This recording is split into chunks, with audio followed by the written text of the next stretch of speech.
नमस्कार दोस्तों, स्वागत है आप सभी का आज के सेशन के अंदर। दोस्तों आज हमारा डिस्कशन रहेगा ऑप्शनल सब्जेक्ट के रिगार्डिंग। दोस्तों बहुत सारे स्टूडेंट्स ऐसे होते हैं जिनको समझ नहीं आता कि अपना ऑप्शनल वो क्या डिसाइड करें। बहुत ज़्यादा कन्फ्यूजन होती है कि ये पहला ऑप्शनल हमारे लिए ज़्यादा बेटर है, पीएसआईआर अच्छा है, पब्लिक एडमिनिस्ट्रेशन अच्छा है, सोशियोलॉजी अच्छा है। और पॉइंट पता क्या आता है कि हम एक बार अपनी लाइफ में गलत ऑप्शनल चूज कर लेते हैं तो उसके बाद हम बहुत लंबा टाइम उसके रिगार्डिंग वेस्ट कर देते हैं। तो आज के सेशन में हम डिस्कशन करेंगे कि कैसे इस कंफ्यूजन को हम कम कर सकते हैं अपने ऑप्शनल के रिगार्डिंग, कौन सा ऑप्शनल मेरे लिए अच्छा हो सकता है, कौन कौन से मिथ्स हैं जो हमें यहाँ पे इस पर्टिकुलर ऑप्शनल सब्जेक्ट के रिगार्डिंग देखने को मिलते हैं, एंड क्या क्राइटेरिया होना चाहिए। तो कंप्लीट डिस्कशन हम ऑप्शनल के रिगार्डिंग करेंगे यहाँ पे, राइट। अब आप सबको दोस्तों ऑप्शनल के बारे में पता होगा कि जब हम बात करते हैं ना यूपीएससी एग्जाम की, तो मेंस के अंदर आपका जो ऑप्शनल है वो यहाँ पर आपको देखने को मिलता है। और मेंस पेपर की अगर मैं बात करूं तो देखो ये तो चलो चार तो आपके जीएस के सब्जेक्ट्स हैं, 250 मार्क्स के। एक आपका एसए का पेपर है, तो इन पांचों को मिला के तो हो जाते हैं 1250 नंबर, राइट। बाकी इसके अलावा दो आपके ऑप्शनल के पेपर होते हैं जिनको मिला के टोटल आपके 500 मार्क्स का यहाँ पे पेपर बनता है। एंड अगर हम नोटिस करेंगे ना, ये 500 मार्क्स बहुत ज़्यादा इंपॉर्टेंट हो जाते हैं। मैं उसका आपको एक रीज़न बताता हूँ। उसका रीज़न बहुत सिंपल सा है कि अगर आपने पिछले कई साल के टॉपर्स की लिस्ट देखी हो, मैं भी दिखाऊंगा भी आपको, आपने नोटिस किया होगा कि जीएस के अंदर उतना ज़्यादा फर्क नहीं आता। खासकर अगर मैं बात करूँ ना GS1 की, GS2 की, GS3 की, इनमें आपके टॉपर्स और एक ऐसा स्टूडेंट जो अच्छा नहीं कर पाया, उसमें बहुत ज़्यादा फर्क नहीं आता। मे बी 10 नंबर कम है या 10 नंबर ज़्यादा है, मोटा मोटा इतना फर्क रहता है। बट जब हम बात करते हैं दोस्तों एसए की, या इवन एथिक्स की बात कर लें, या इवन हम यहाँ पे ऑप्शनल पेपर्स की बात कर लें, इनमें वेरिएशन बहुत ज़्यादा है। कैसे? देखो कई बार आपने नोटिस किया होगा कि कोई ऐसा टॉपर हो सकता है जिसके ऑप्शनल में 310 मार्क्स भी आए या 300 के आसपास हो। पर ऑन द अदर हैंड कुछ ऐसे कैंडिडेट्स भी होंगे जिन्होंने 300 जो छोड़ो 200 मार्क्स भी शायद नहीं अचीव किए होंगे, और यहीं पर उनका 100 नंबर का यहाँ पे गैप आ गया।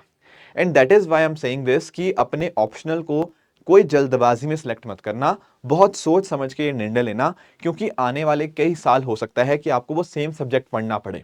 अगर गलत ऑप्शनल चूज कर लेंगे तो ना ही मार्क्स आ पाएंगे, ना ही समझ आ पाएगा कि गलती हो कहां पे रही है। तो it is very important to choose the right optional. क्या तरीका होगा अभी मैं डिस्कस करूंगा, टॉपर्स कौन सा ऑप्शन लेते हैं वो भी मैं डिस्कस करूंगा, यूपीएससी का डेटा क्या बोलता है वो भी हम डिस्कस करेंगे। बट बिफोर दैट एक छोटे से इंफॉर्मेशन मैं आपको बता दूं कि हमारी जो पीडब्ल्यू ओनली एस की टीम है वो ये सारे ऑप्शंस आपको यहाँ पे प्रोवाइड करती है। जैसे आप नोटिस करिएगा कि जो भी आपके सामने ऑप्शंस है ना, वो आपके इंग्लिश में भी अवेलेबल है, ठीक है ना, and at the same time आपके हिंदी में भी है। ये पूरी लिस्ट है उसकी, आप देख सकते हो। पीएसआईआर है, ज्योग्राफी है, ठीक है, एंथ्रोपोलॉजी, हिस्ट्री, मैथमेटिक्स, ठीक है, and sociology, public administration, and ऐसे हिंदी माध्यम के अंदर भी आपको ये ऑप्शंस आपको देखने को मिल जाएंगे। ये सारे ऑप्शंस ना आपके लिए अवेलेबल हैं, नीचे डिस्क्रिप्शन में लिंक दिया हुआ है। और एक बात और ध्यान रखना कि अगर किसी बच्चे को कंफ्यूजन आता है और वो चाहता है कि नहीं यार मुझे थोड़ा थोड़ा एक आइडिया मिले कि हर ऑप्शन में आता क्या क्या है, तो हमारा जो ब्रिज कोर्स है ना, वो हमारा सभी बच्चों को यहाँ पे मिलेगा, जो भी बच्चे 15 मई से पहले पहले रजिस्टर करेंगे। तो ब्रिज कोर्स के माध्यम से वो अंडरस्टैंड कर सकते हैं कि मेरे लिए कौन सा ऑप्शनल होता है, ठीक है ना। तो you can go through that also. पर ध्यान रखना ये उन्हीं बच्चों के लिए है जो 15 मई तक अपना यहाँ पे अवेल करेंगे इन चीजों को। बाकी इसका जो लिंक है डिस्क्रिप्शन में दिया ही हुआ है, आपका जो भी ऑप्शन आपको ठीक लग रहा है आप वहां पे लिंक पे जाके उसको क्लिक करके वहां पर खुद को एनरोल कर सकते हैं। अब आते हैं मुद्दे के ऊपर। सबसे पहली चीज तो कि सर क्या हमें जो टॉपर्स जो रैंक वन ने ऑप्शन लिया क्या हमें वो लेना चाहिए। मैं थोड़ा सा आपको ना डेटा दिखाता हूं इसके रिगार्डिंग। सबसे पहली बात ये है कि इस बार 2025 का अगर हम बात करें तो जो टॉपर थे वो अनुज सर थे, ठीक है ना, अनुज अग्निहोत्री। इनका जो ऑप्शनल था वो आप यहां पे नोटिस कर पाओगे, इट वाज मेडिकल साइंस। उसका रीजन बहुत सिंपल सा है, इनका ग्रेजुएशन में ये डॉक्टर्स को बिलोंग करते हैं, ही डॉक्टर कम्युनिटी को बिलोंग करते हैं, इज अ डॉक्टर। तो इस वजह से इनके लिए मेडिकल साइंस इनको लगा होगा कि मेरे साथ काफी लिंक्ड है, तो that is why he took medical science as optional. And यहां पर आप नोटिस कर पाओगे कि दोनों पेपर्स को मिलाकर अगर हम इनका स्कोर देखें तो आपको यहाँ पे मोटा मोटा 292 यहाँ पे इसके मार्क्स देखने को मिल जाते हैं ऑप्शनल के अंदर। इस बार के टॉपर की तो ये बात हुई। अगर हम थोड़ा पीछे जाएं तो लास्ट ईयर शक्ति दुबे जी का रैंक वन आया था, उनका ऑप्शनल था दोस्तों PSIR, political science and international relation. अब अगर वहां पर हम नोटिस करें कि कितने मार्क्स आए थे, तो यहां पर भी आप नोटिस कर पाओगे कि मोटा मोटा 289 के राउंड मार्क्स इनके आए यहाँ पे ऑप्शनल के अंदर। 2023 अगर हम और पीछे जाएं तो आपको यहाँ पे नोटिस करने मिलेगा, यहाँ पे इलेक्ट्रिकल इंजीनियरिंग था आदित्य श्रीवास्तव जी का ऑप्शनल, और यहाँ पर इनके मार्क्स कितने बने, 308 मार्क्स इनके यहाँ पे इस इलेक्ट्रिकल इंजीनियरिंग के बने। ऐसे आप और भी देख सकते हो, यू विल फाइंड आउट कि हाँ पिछले सालों में भी जैसे इनका PSIR था इष्टा किशोर जी का, इनके भी 300 से ऊपर यहाँ पे मार्क्स थे। सिमिलरली अगर हम बात करें 2021 के टॉपर की, इनके भी यहाँ पे हिस्ट्री ऑप्शनल रहा था और 300 से भी ज्यादा इनके मार्क्स थे। तो आप एक बात नोटिस करो कि पिछले 5-6 साल की अगर हम बात करें ना, तो हर साल कोई ना कोई अलग टॉपर हमें डिफरेंट डिफरेंट ऑप्शन से देखने को मिल रहा है। कभी PSIR है, कभी हिस्ट्री है, कभी इलेक्ट्रिकल इंजीनियरिंग है, कभी मेडिकल साइंसेज है। और मोटा मोटा एक चीज जो कॉमन आ रही है वो ये है कि टॉपर के जो मार्क्स है वो लगभग 300 के आसपास है, किसी के 5 नंबर कम है, किसी के 5 ज्यादा है, पर 300 के आसपास जा रहा है। तो ऑप्शनल क्लियरली आप नोटिस कर पा रहे होंगे कि स्टैंड आउट करता है अपने मार्क्स के अंदर। एक चीज और भी समझ आई होगी कि ऐसा नहीं है कि एक सिंगल ऑप्शनल डोमिनेट कर रहा है, डिफरेंट डिफरेंट ऑप्शन से हर साल यहाँ पे टॉपर हमें निकलते हुए देखने को मिल जाएंगे। एंड एक बात और समझना, यहां पर ना बैकग्राउंड बहुत मैटर करता है। कैसे सर? जैसे यहां पर मैं इनकी बात करूं, ठीक है, तो आप नोटिस कर पाओगे जो श्रुति शर्मा जी थी, इनका हिस्ट्री बैकग्राउंड भी रहा था। तो इनको ऐसा लगा होगा कि यार हिस्ट्री मेरा बैकग्राउंड है, मैं इस चीज में अच्छी भी हूं, तो क्यों ना इस चीज को मैं आगे कंटिन्यू करूं। क्योंकि देखो जब आपने कोई चीज ग्रेजुएशन में पढ़ी होती है ना, तो वो चीजें आगे फर्दर उसको ऑप्शनल में पढ़ना आसान हो जाता है। मैं ये नहीं कह रहा कि सिर्फ यही पैरामीटर हो, but this is an important parameter. आप और भी देखो ना, जैसे मैंने बताया इस बार का भी, तो अनुज का जो ऑप्शनल था वो मेडिकल साइंस था। उसका रीजन यही है कि खुद एक डॉक्टर थे, तो कहीं ना कहीं इनको मेडिकल साइंस पढ़ने में काफी आसानी रही होगी। ऐसे अगर मैं बात करूं इलेक्ट्रिकल इंजीनियर की, तो अगर जिन बच्चों का इलेक्ट्रिकल इंजीनियरिंग उन्होंने ऑलरेडी पढ़ रखी है, उनको ये ऑप्शनल पढ़ने में उतनी ज्यादा दिक्कत नहीं हुई होगी, and they will definitely be scoring really good, अगर उनको ये अच्छे से चीजें कॉन्सेप्ट अगर अच्छे से पता है। तो पॉइंट पता मेरे यहां से क्या निकल के आ रहा है कि बैकग्राउंड इज इंपॉर्टेंट। ये नहीं कह रहा this is the only parameter ना, पर बैकग्राउंड आपका क्या है, ग्रेजुएशन में आपने क्या पढ़ा है, वो कहीं ना कहीं इंपॉर्टेंट बन जाता है अपने ऑप्शनल की डिसीजन के अंदर। लास्ट में सबको दिखाऊंगा कि क्या क्या चीजों पे देखना है, पर एक मेरे सामने ये इनसाइट निकल के आया। दूसरा पता क्या कहते हैं बच्चे कि यार जो टॉपर ले रहे हैं मैं वही ले लेता हूं, पर आप नोटिस करो हर साल तो टॉपर अलग अलग उससे आ रहे हैं। और सिर्फ रैंक 1 की बात नहीं कर रहा मैं, आप यहां पे यूपीएससी की एनुअल रिपोर्ट भी देख सकते हो। यूपीएससी की एनुअल रिपोर्ट में मेंशन होता है कि कौन से ऑप्शनल से कितने बच्चे मेंस लिखे और फाइनल लिस्ट में कितने बच्चों का सिलेक्शन हुआ, और उनकी परसेंटेज भी वहां पे लिखी हुई है। जैसे आप एग्जांपल से समझना, जैसे आप यहां पे नोटिस करोगे कि जैसे इलेक्ट्रिकल इंजीनियरिंग की बात कर लेते हैं, तो इसका सिलेक्शन रेशियो आया है 12%, क्योंकि 142 बच्चों ने मेंस लिखा था, उनमें से 17 स्टूडेंट्स फाइनल लिस्ट के अंदर है, राइट। पर क्या ये ट्रेंड कांस्टेंट है? ऐसा बिल्कुल नहीं है। मैं आपको एग्जांपल देता हूं, जैसे ये इस बार का डेटा है, पर अगर आप जरा उसके पीछे जाओगे, यहां पर आप नोटिस करना, यहां पर देखो इलेक्ट्रिकल इंजीनियरिंग, यहां पर 170 स्टूडेंट्स ने अपीयर हुए थे, इसमें 15 ही बच्चे रिकमेंड हो पाए, और यहां पर इसका सक्सेस रेशियो सिर्फ 8.8% रहा। अब देखो कोई बच्चा हो सकता है वो बोले कि नहीं नहीं पिछले साल इतना परसेंट था, 14-15% था, इस बार 8% है। तो होता पता क्या है, साल दर साल ये ट्रेंड चेंज हो जाता है। ऐसा नहीं है कि हाँ हमेशा ही एक ही ऑप्शनल्स के बच्चे टॉप करते हैं, नहीं। इस साल सक्सेस रेशियो कम है, अगले साल हो सकता है बढ़ जाए। जैसे आप किसी और का देख लो, इकोनॉमिक्स का देख लो, जैसे कई बच्चे ना मुझे लिखते हैं कि सर इकोनॉमिक्स में तो सिलेक्शन ही नहीं होते। बिल्कुल भी नहीं, आप डेटा नोटिस करोगे 236 बच्चे पिछले से, मतलब जो भी ये जिस साल की ये लिस्ट है 236 अपीयर हुए थे, उनमें से 31 फाइनल लिस्ट के अंदर है। ये 13% से भी ऊपर यहाँ पे इसका सक्सेस रेट है, which is one of the highest. But अगर आप इसके बाद वाले साल की बात करो, तो वहां पर क्या हुआ, वहां पर आप नोटिस कर पाओगे इकोनॉमिक्स का परसेंटेज कम हो गया। तो पॉइंट ये है ना कि आप किसी भी सब्जेक्ट का देखो, जैसे आप PSIR का, कई बच्चे सोचते हैं PSIR का भी आप नोटिस कर पाओगे कि हाँ इस साल देखो अच्छा रहा, क्योंकि 2300 बच्चे यहाँ पे अपीयर हुए, उनमें से 188 सिलेक्शंस हैं, 7.9%। परसेंटेज में नंबर ही कम देखने को मिल रहा है। ओवरऑल आप देखोगे, आप बोलोगे हाँ यार रैंक 10 का भी PSIR, रैंक 50 का भी PSIR, इसका भी PSIR, पर देखो अपीयर होने वाले बच्चे भी तो बहुत ज्यादा हैं, तो आपको नंबर ऑफ स्टूडेंट्स भी ज्यादा दिखेंगे। कोई बच्चा बोलता है ना कि इकोनॉमिक्स में कम सिलेक्शन होते हैं, भाई देखो तो सही, इकोनॉमिक्स लिखने वाले ही कम लोग हैं। कोई बच्चा बोल सकता है कि सर यहाँ पर तो अपना सिंधी लिटरेचर से कोई सिलेक्शन ही नहीं होता, क्योंकि भाई सिंधी लिटरेचर मेंस लिखने वाले भी तो बच्चे कम है ना। समझे मेरी बात को? तो आपको ये प्रीवियस ईयर अगर आप एनुअल रिपोर्ट्स उठा के देखोगे, आप खुद रियलाइज करोगे कि लगभग हर पर्टिकुलर ऑप्शनल के बच्चे सिलेक्ट हो रहे हैं। कोई इंसान आपको ये आके बोले कि हाँ इससे सिलेक्शन नहीं होता, जैसे पब्लिक एडमिनिस्ट्रेशन का लोग बोलते हैं कि पब एड में सिलेक्शन नहीं होते, आप डेटा देखो यार 8.8%। ये हवा हवाई बातें हैं जो आपको सुनने को मिलती हैं कि हाँ इससे सिलेक्शन नहीं होते, उससे सिलेक्शन नहीं होते। डेटा में ये बात कहीं नहीं देखने को मिल रही। ऑप्शनल लिखने वाले बच्चे कम होंगे अगर मेंस में, तो नंबर ऑफ सिलेक्शंस तो कम ही होंगे, पर परसेंटेज में अगर आप नोटिस करो तो लगभग हर पर्टिकुलर ऑप्शनल का सिलेक्शन हो रहा है। लगभग हर ऑप्शनल के अंदर 290, 280 या 300 मार्क्स बच्चों के जा रहे हैं। तो पॉइंट ये आता है कि ये सोच लेना कि टॉपर ने ये ऑप्शनल लिया तो मैं भी ये ऑप्शन ले लूंगा, ऐसा बिल्कुल भी नहीं है। डेटा ये किसी चीज को वैलिडेट नहीं करता। There is no data backing this thing कि हाँ जो टॉपर ने ऑप्शन ले लिया तो मैं भी वही ले लेता हूं, तो ले लो मेडिकल साइंस आप भी। ऐसे थोड़ी होता है। मेडिकल साइंस जिसका बैकग्राउंड रहा होगा वही ले पाएगा ना। ऐसे थोड़ी है कि मैं डॉक्टर हूं ही नहीं और मैं सारा मेडिकल साइंस पढ़ लूं, it is very difficult for me. तो पॉइंट ये यहां पे निकल के आया कि देखो, एक तो टॉपर ने क्या ऑप्शन लिया उस हिसाब से मैं नहीं सोचूंगा। मेरे पास कुछ पैरामीटर्स होने चाहिए। पहला पैरामीटर होगा मेरा बैकग्राउंड। वेरी वेरी इंपॉर्टेंट, आप सुनना मेरी बात। एक क्राइटेरिया नहीं है, 4-5 फैक्टर्स हैं। उन 4-5 फैक्टर्स को इकट्ठे मिला के देखना, तब आपको समझ आएगा। पहला है आपका बैकग्राउंड। अगर आपने मान लीजिए आपने कोई ग्रेजुएशन में अपना सब्जेक्ट पढ़ा है, ठीक है, किसी ने सिविल इंजीनियरिंग पढ़ा होगा, किसी ने हिस्ट्री पढ़ा होगा, और अगर आपको लगे कि यार ये तो मुझे सब्जेक्ट आता भी है और मुझे इस पर्टिकुलर सब्जेक्ट की अच्छी समझ भी है और अच्छा इंटरेस्ट भी है, तो ट्रस्ट में आपके लिए फिर वही सबसे बढ़िया ऑप्शनल है। अगर आपको यहां पे ग्रेजुएशन वाला सब्जेक्ट ही इंटरेस्टिंग लग रहा है ना, तो आपके लिए सबसे बढ़िया ऑप्शन फिर वही होगा। पर ध्यान से सुनना, सिर्फ बैकग्राउंड मैटर नहीं करता। मैटर आपका बैकग्राउंड के साथ साथ आपका इंटरेस्ट भी करता है। फॉर एग्जाम्पल, हो सकता है देखो मैं मैथमेटिक्स बैकग्राउंड का हूं, ठीक है, मैंने पढ़ा है 3 साल 4 साल मैथमेटिक्स पढ़ा है, बट मुझे मजा नहीं आता मैथमेटिक्स पढ़ने के अंदर। तो ऐसे केस में पता क्या होगा कि आपको बहुत डिफिकल्ट हो जाएगा उस ऑप्शनल के अंदर स्कोर करना। बहुत सारे, मुझे पता है कि बहुत सारे इंजीनियर्स होते हैं, जैसे मान लो कोई मैकेनिकल इंजीनियर है पर वो फर्जी इंजीनियर होते हैं, उनको मजा ही नहीं आया होता कभी पढ़ने के अंदर, तो देखो फिर ऑप्शनल के अंदर अच्छे मार्क्स स्कोर करना आपके लिए पॉसिबल नहीं हो पाएगा। भले ही आपने बैकग्राउंड था, आपने ग्रेजुएशन करी उस चीज के अंदर, पर अगर आप इंटरेस्टेड नहीं हो ना उस सब्जेक्ट के अंदर, तो आपको बहुत डिफिकल्टी आने वाली है। क्योंकि देखो, हो सकता है कि जो ऑप्शनल हो आपको 2 साल 2.5 साल, या अगर मान लो अटेम्प्ट मल्टीपल देने पड़े तो 3 साल या उससे ज्यादा टाइम भी पढ़ना पड़ सकता है।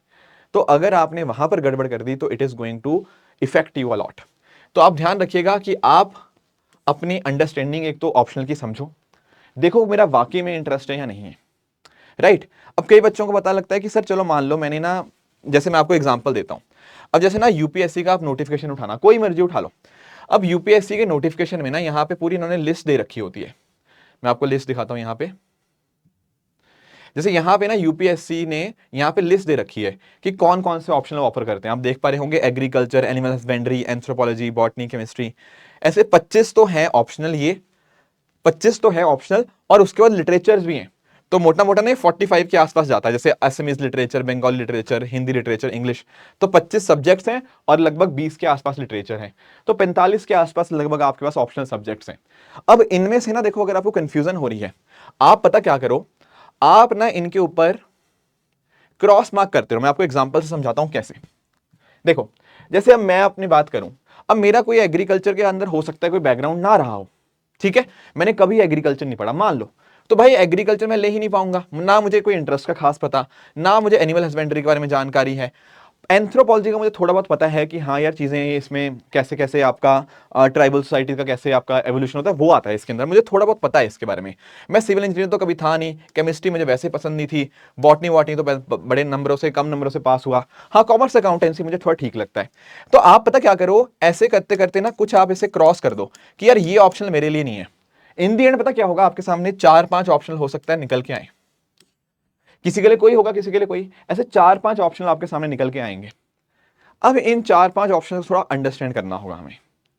कैसे अंडरस्टैंड करना होगा, देखो एक दिन में ना कभी पता नहीं लगता कि एक्चुअल में ऑप्शनल मेरे लिए सूटेबल है या नहीं है। आपको थोड़ा सा उस ऑप्शनल को पढ़ना पड़ेगा। सबसे पहले कैसे पढ़ेंगे मैं वो भी बताता हूं। इसके लिए देखो, नोटिफिकेशन के अंदर ही जो यूपीएससी का नोटिफिकेशन आता है ना, उसमें ही हर एक ऑप्शनल का सिलेबस होता है। मैं आपको एग्जांपल देता हूं, जैसे एग्रीकल्चर का है, एग्रीकल्चर ना लेके हम कोई और ले लेते हैं। लेट्स से मैं पीएसआईआर ले लेता हूं, जैसे मैं आपको एग्जांपल देता हूं, ठीक है, जैसे मैं आपको, ठीक है, पूरा एनिमल हस्बेंड्री का चल रहा है थिंग। हाँ, जैसे एंथ्रोपोलॉजी ले लेते हैं। अब देखो एंथ्रोपोलॉजी, कई बार बच्चों को सुनने में लगता है चलो एंथ्रोपोलॉजी ले लेते हैं कि मेरे दोस्त ने लिया, ना ना ऐसा नहीं करना। आप इस सिलेबस को देखो एक बार, जैसे यहाँ पेपर 1 का लिखा हुआ है कि अच्छा मुझे इसमें पढ़ना होगा what is the meaning scope and development of anthropology, क्या क्या इसकी ब्रांचेस होती हैं वो पढ़नी पड़ेंगी, कैसे ह्यूमन इवॉल्व हुए, डार्विन थ्योरी क्या है, ठीक है ना, ये डॉल्स रूल क्या है।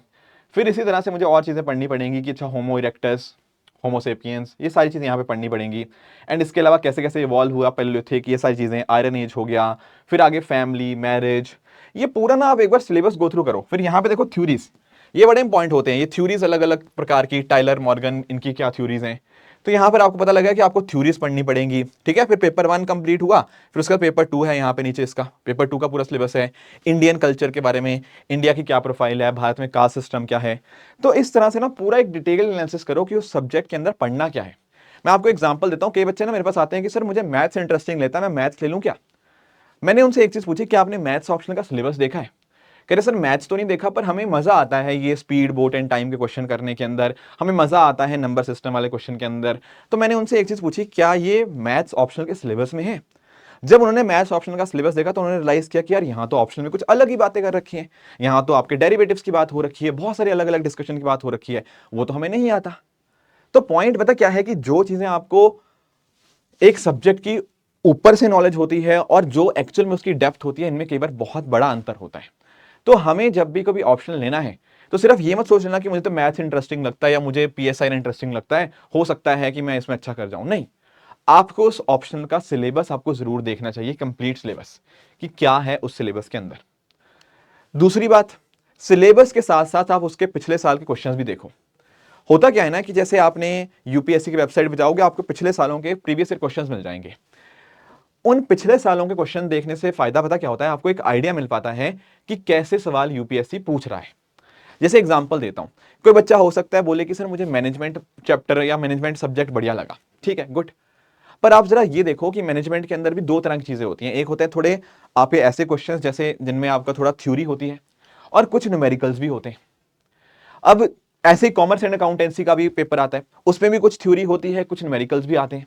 अब कई बच्चे ऐसे होते हैं जो थ्योरी पार्ट में कंफर्टेबल होते हैं पर उनको न्यूमेरिकल में दिक्कत आती है। तो आप देखो यार यूपीएससी किन चीजों में ज्यादा फोकस कर रहा है, क्या थ्योरी पार्ट के ऊपर, क्या न्यूमेरिकल के ऊपर। कई बच्चे जिनको न्यूमेरिकल से डर लगता है, हो सकता है वो कुछ शिफ्ट कर जाए, फिर उनको लगे कि नहीं नहीं यार ये मुझे थ्योरी तो आती थी पर यूपीएससी में हो सकता है न्यूमेरिकल बहुत ज्यादा पूछे जा रहे हो। या किसी बच्चे को हो सकता है न्यूमेरिकल में बहुत ज्यादा इंटरेस्ट हो पर थ्योरी में उतना इंटरेस्ट ना हो और यूपीएससी एग्जैक्ट वही चीज पूछ रहा हो। तो आपको ना ओवरऑल अगर आपको अंडरस्टैंडिंग लेनी है तो आपको उसके प्रीवियस ईयर पेपर्स भी साथ साथ में देखने जरूरी हो जाते हैं इस पर्टिकुलर केस के अंदर, समझे, तभी आपको एक अंडरस्टैंडिंग मिल पाएगी। अब कोई बच्चा बोल सकता है कि सर अगर मुझे तब भी कंफ्यूजन है, तो देखो थोड़े दिन उस 2-3 मान लो 2 सब्जेक्ट में आपको कंफ्यूजन है, लेट्स से किसी बच्चे को सोशियोलॉजी में कंफ्यूजन है और पीएसआईआर में, 2-3 दिन उसके थोड़े डेमो देखो, देखो कि यार मुझे ज्यादा इंटरेस्टिंग क्या लग रहा है, उस सब्जेक्ट को थोड़ा समझो, अलग अलग फैकल्टीज के आपको वीडियोस मिल ही जाते हैं, तो उनको एक अंडरस्टैंडिंग लो उस पर्टिकुलर सब्जेक्ट की, फिर डिसाइड करो। पता है पॉइंट क्या है, कई लोग सोच लेते हैं कि मुझे आज ही डिसाइड करना है मुझे क्या ऑप्शन लेना चाहिए, और उस चक्कर में उनका दोस्त जो भी बोलता है उस हिसाब से डिसाइड कर लेते हैं। But that is not the correct way, क्योंकि देखो ऑप्शन मेरी इंटरेस्ट का है, अब मेरी इंटरेस्ट आपके इंटरेस्ट से बिल्कुल अलग हो सकती है, ठीक है, भले ही आप लोग 2 लोग दोस्त हो, पर जो चीज मुझे पसंद है हो सकता है उसको पसंद ना हो, जो उसको पसंद है मुझे पसंद ना हो। तो दैट इज वाई ऑप्शनल बहुत ही केयरफुली आपको यहाँ पे चूज करना होता है। तो इन दी एंड देखो बात पता क्या निकल के आई, बात दोस्तों यही निकल के आती है इन दी एंड कि आपको एक फैक्टर नहीं बल्कि 4-5 फैक्टर जरूर ध्यान में रखने हैं। एक तो है उसका कि आपका बैकग्राउंड क्या है, सबसे इंपॉर्टेंट मैं इसी को मानता हूं कि जो आपका बैकग्राउंड है, और अगर आपको उसके अंदर इंटरेस्ट भी है तो डेफिनेटली सबसे बढ़िया फिर आपके लिए वही होगा। तीसरी चीज मैंने आपको बताई वो है पिछले सालों के क्वेश्चंस, और चौथी चीज है आपका सिलेबस, राइट। कई लोग इसके अंदर पांचवी चीज ऐड कर देते हैं, वो होता है स्कोरिंग पोटेंशियल।